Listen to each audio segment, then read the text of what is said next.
Okay. I have to get myself into the zone. Okay, I'm not going to do that. Okay. So I am going to talk about what I am like at each stage of my cycle. I would like to make a disclaimer that I am currently in chemical menopause. So I am receiving or under treatment for my PMDD with chemically induced menopause, which means I'm currently taking injections called Zoladex, which are GnRH analog ones. So for most people, when they do take Zoladex or any form of GnRH analog injections, it completely eliminates their PMDD. And some people experience a cycle, some people not so much. Again, it's so varied to each individual. Me, on the other hand, it's a completely different story. So some cycles I will experience PMS, extreme PMS, and then on really bad cycles when I haven't been taking care of myself and I haven't been putting in the measures or taking the measures necessary to be able to take care of myself to prevent any escalation of the exacerbation of my feelings and the hormonal fluctuations, I experience PMDD. So let's talk about where I am right now. So currently I'm entering ovulation. My follicular phase was the best of 3.5 days. 3.5 days. And that is the peak of a woman's cycle. Like, that's the only respite I get from any form of hormonal torment, hormonal fluctuations, anything hormonal. Just anything. I feel nothing. I feel normal for 3.5 days. And then I can feel it kicking in. So on the most part, most people would experience a follicular phase for at least a week. 5 days, 6 days, maybe even 7 if you're one of the chosen people. But no, not me. So I have 3 days of respite, peace and quiet in my mind, in my body. I'm so happy. I feel really stable and I'm really, really excited. I feel really productive, super creative, like really enthusiastic about life. Like I feel like, it's rainbows and unicorns for the most part, 3.5 days. So currently I'm in ovulation, and the physical aspect of that is I'm actually feeling the physical pangs from my ovaries. So the way I will be minding my own business, walking along, could be teaching, could be walking, could be sitting with friends, could be on the phone, could be in bed. It doesn't matter what I'm doing. And suddenly I will feel like a pang like this hit me. And I wouldn't say it's debilitating, but it's uncomfortable where it will be enough for me to physically wince and feel like, oh, okay, I can feel something on this side or this side. Usually it's more on my right side than the left, but occasionally my left side likes to let me know that it still exists as well as an ovary. So it likes to play with me. So, such is life. But the other things that ovulation has presented itself with is I'm pretty clumsy. There isn't anything I don't drop. I mean, I could be doing my makeup, get it over my clothes. I could have a coffee in hand, it will drop. I will spill it all over my marking. I could trip over. I'm more prone to injuries. So that's the level of clumsiness I'm talking about. The other thing I know so many people relate to is the insatiable appetite.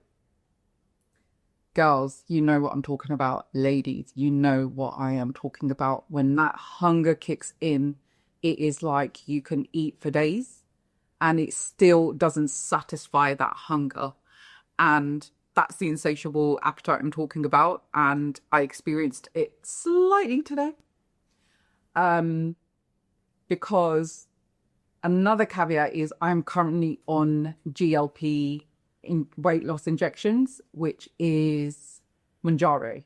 But that's completely separate. So I will talk about that at some point. But the GLP-1 injections are supposed to suppress my appetite. I'm currently on maintenance, so I'm not taking it as frequently as I should be. But Lord, it didn't even help my appetite this week, and I became really inflamed. So one of the things that I experience is inflammation during ovulation. So when my hormones are fluctuating, My face becomes more puffy, and I don't necessarily feel heavier. I just feel very uncomfortable in my skin, like my clothes feel a little bit tighter. I love me a high-waisted trouser, and when I am putting them on in the day, they'll feel great. Give it an hour, and I feel like I'm struggling to breathe. So it is quite uncomfortable. And usually I do dress according to my cycle. But sometimes in ovulation, you are feeling yourself and you want to look good and feel good in your clothes and your outfit. And it's not always the case. So that's another thing that I experience with the insatiable appetite. At the same time, I do get hungry if I don't get fed. You have the best of 20 to 25 minutes on your stopwatch, on your timer, from when I am experiencing hunger in my ovulation phase. And if I'm not fed within that 20 minutes to 25 minutes, yeah, it's not going to look pretty. Like, I have a resting bitch face. I'm really cut. I'm very impatient. I'm just hungry. I'm hangry. I'm angry beyond belief that I haven't been fed. Second I'm fed and I have a coffee to hand, I'm a very pleasant person, which is right now. I'm a very pleasant person because I'm armed with a coffee, an iced Americano, but apparently, you know, it's not for the weak. For me, it is fuel. It is fuel because guess what? Another symptom that I experience in ovulation is lack of sleep. Sleep disturbances. So I don't know if you've noticed the bags under my eyes. They're bigger than my Zara bag right now, my Zara work bag. They are hanging. They are hanging, and I've got about 5 layers of concealer that I've tried to put on. But, you know, we move, as they say. So it's really obvious when I start ovulating because you can start noticing it in my mood, in my sleep disturbances. I struggle to get out of bed in the mornings. I really also struggle with concentration. So that's when brain fog kicks in. So I think the brain fog and the inflammation in general is what I struggle with most because I really struggle to focus for longer periods of time. And especially if I'm marking and I'm having to read assignments, something that could take me 20 minutes to mark end to end will end up taking me maybe 2 days because I'm constantly reading it. It's not going in. And it's hard for me to follow instructions. I mean, it's hard for me to follow instructions on a normal day. I'm a very pragmatic person, so I need context of why I'm doing what I'm doing. Do I ever read instructions? Absolutely not. Can I follow instructions? I mean, if I read my school reports, they would tell you otherwise. But at the same time, if there was context behind it, I would follow it easily because I know what I have to achieve. I know what the end goal is. But if it means I have to follow something step by step, impossible because my concentration won't allow it. My brain fog won't allow it. So it is really, really difficult for me to do that. The other thing I'm noticing this cycle is I am grinding my teeth a little bit more. So another thing that I do to manage all of this is I have Botox in my jaw for my masseter to paralyze my muscles in my jaw because I grind my teeth whilst I'm sleeping. I clench my jaw when I'm angry because being angry is part and parcel of ovulation. I mean, it's more subtle now, but as it stands, my list has come back, which people have noticed. Now we're like, you're not do you have a list? And I'll be like, yep, that's, you know, something I experienced during ovulation or when my Botox has worn off. So I had it done maybe about a week ago. But if I don't have that done, my face will be quite swollen. And then added with the inflammation, like my double chin is like here. I don't know if my double chin is like touching. Maybe I'm being paranoid. Like, look, everything is hypersensitive. I'm hypersensitive. Everything is heightened. So therefore, everything will look 10 times worse. I'm my own worst critique. If I even someone had done my hair and makeup, headscarf and makeup, I'd be like, no, sorry, it's not good enough because I am so critical of myself because my inner dialogue is not the best. It's quite cruel and it gets progressively worse. So imagine this is ovulation. This is just the beginning. So it starts to build. And then next week will be luteal, which is Hell Week or / Challenge Week, as I should be trying to reframe the language around it. Because those symptoms, as they've gotten progressively worse, I then become progressively worse. And by that, I mean, I will, if I'm really struggling, like really, really struggling, I will disappear. And by disappear, I mean, I am not engaging with my friends. I'm barely present at work. I might be in the office, but I'm not in the office. I will literally come in, do what I need to do and leave. I'm not very friendly. I haven't got the mental, physical or emotional capacity to actually engage in dialogue. I can't make small talk. I'm quite curt. I'll respond with only like 1 or 2 word answers, which is not nice for the other person, but I'm an oversharer, if you haven't already noticed, but I let my people and my loved ones know, even though it's usually, people who know me can see it from my face, or they can tell from my patterns. So friends will know if I've dipped in communication, they can tell it's probably, I'm in my luteal phase. I'm also very tired, very, very tired. I can do tasks, I can function, but am I my best self? No, definitely not. One of the other things that I have noticed this cycle, and now this cycle is significantly different from all the other cycles because I am no longer on antidepressants. I have titrated myself off, which means I weaned myself off of antidepressants because I no longer need them. So one of the benefits of being on Zoladex for myself has been that I no longer experience intrusive thoughts because it's reduced the inflammation. Add my GLP Manjaro injections, which further decreases my inflammation. I never experience intrusive thoughts anymore, which is amazing. So that means no more suicidal ideations. Do I experience low moods, a little bit of despair and tiny bit of anxiety occasionally? But that's when I'm starting to feel really overwhelmed with life and responsibility.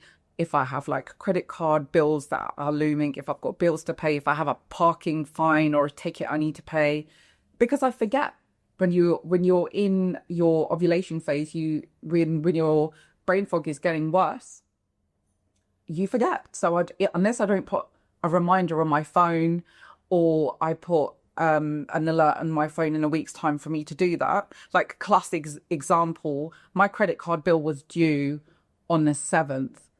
Today is the 11th. I'm gonna get a fine now because I didn't pay. So I'm gonna have to call up my bank, inform them I had brain fog because I'm in chemical menopause, and they take that into consideration, by the way, and they do waiver the extra interest. But these are the things that you end up getting penalized for in life, which is out of your control. This isn't something that you can control because we have life and responsibilities, careers, jobs, life, friends, family, responsibilities, and then we're having to navigate our cycles at the same time.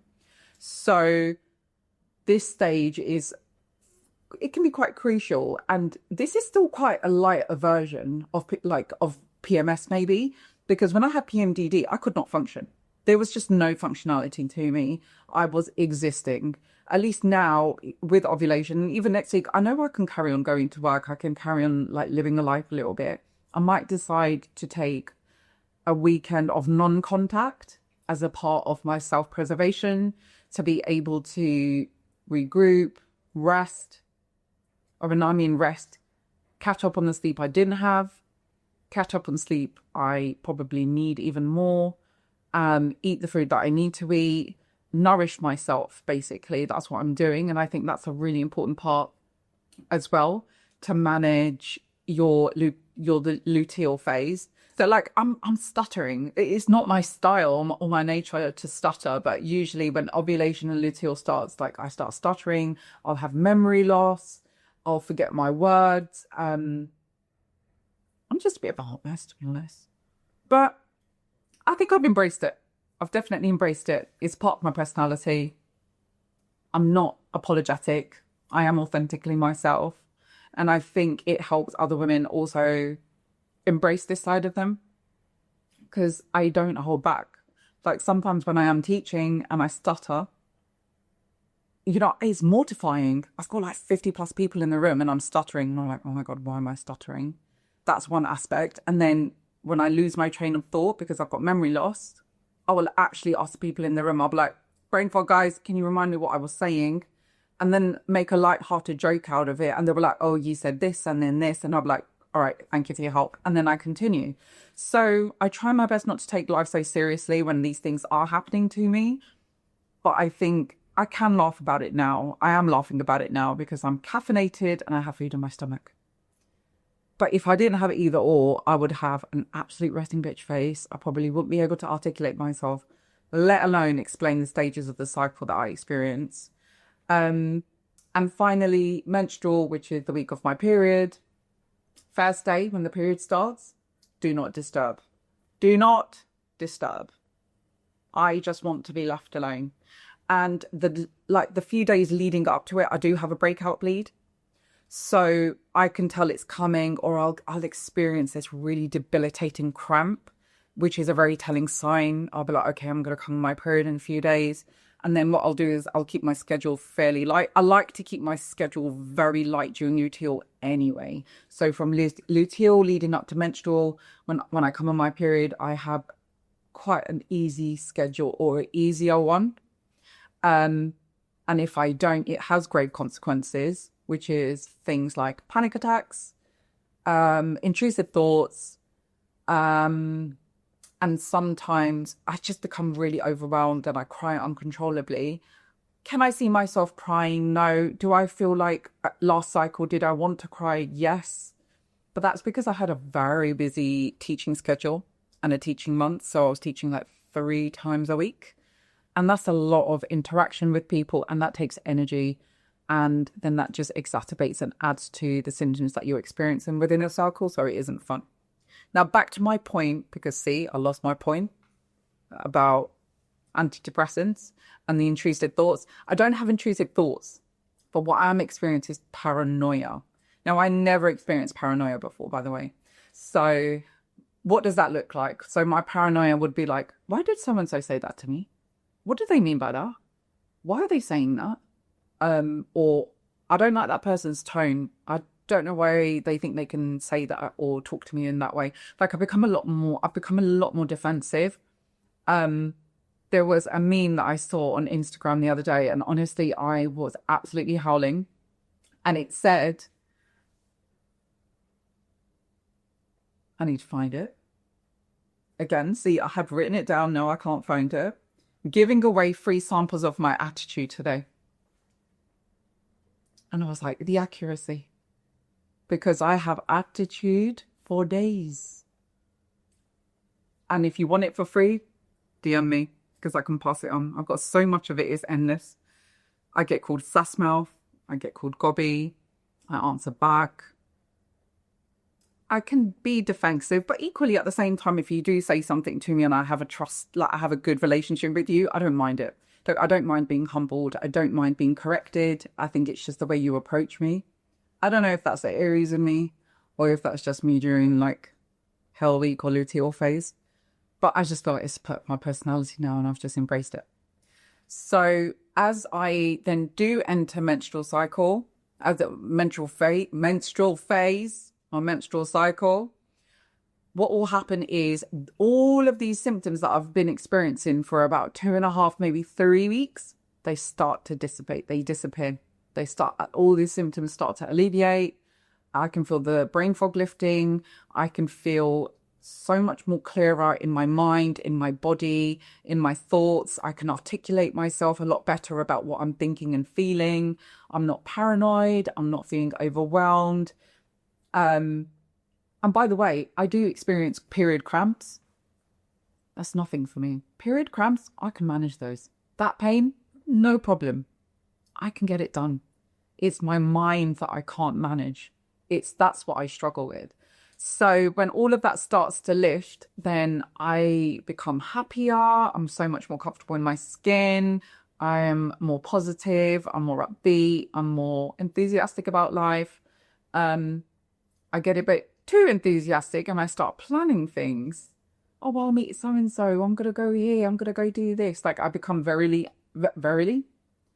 overly ambitious about what I want to do, because the thing is, when you only have, say, a window of 10 days where you can actually do well and function, you try and squeeze in everything that you want to do in those 10 days or 2 weeks. Some cycles I get 2 weeks and I'm like, oh my God, I am God's chosen people this cycle. So I try to squeeze in everything that I want to do. Like, I am ambitious. There's things that I've got passion projects. There's things like this I want to do. It's taken me years to be able to actually finally record this podcast. But I can do it now because I'm managing my cycle better with the help of being in chemical menopause. Prior to that, impossible. It was impossible. It was just unheard of. People have been asking me for years to do this, but I just did not have the capacity to do it. But now I'm here and I'm doing it. So if anyone was to ask me what was my favorite part of my cycle, I would say follicular. Well, obviously, everyone's going to say follicular. I'm not God's chosen people, so I only get 3.5 days of it, maybe 4 if I'm really, really, really taking good care of myself. But I think even despite being on my period and having some form of respite and release of all this intensity of my hormonal fluctuations, definitely 2 to 3 days into my menstrual cycle, and then follicular. So I would say maybe 5 days, 6 days, I'll actually feel like, wow, I am functioning. So I am blessed with 1 week of the cycle to be able to function, be myself, get shit done, be myself, not be curt, rude. I get told I'm rude sometimes. I don't think I'm rude. I just think I'm really assertive and I'm direct and I don't suffer fools gladly. Maybe it's become part of my personality. I don't know. But you know what? I don't think enough women are assertive enough. So maybe take a leaf out of my book. Just do it with a better tone. I'm sure people have heard, it's not what you said, it's how you said it. FYI, that's the story of my life. So that's my cycle in a nutshell.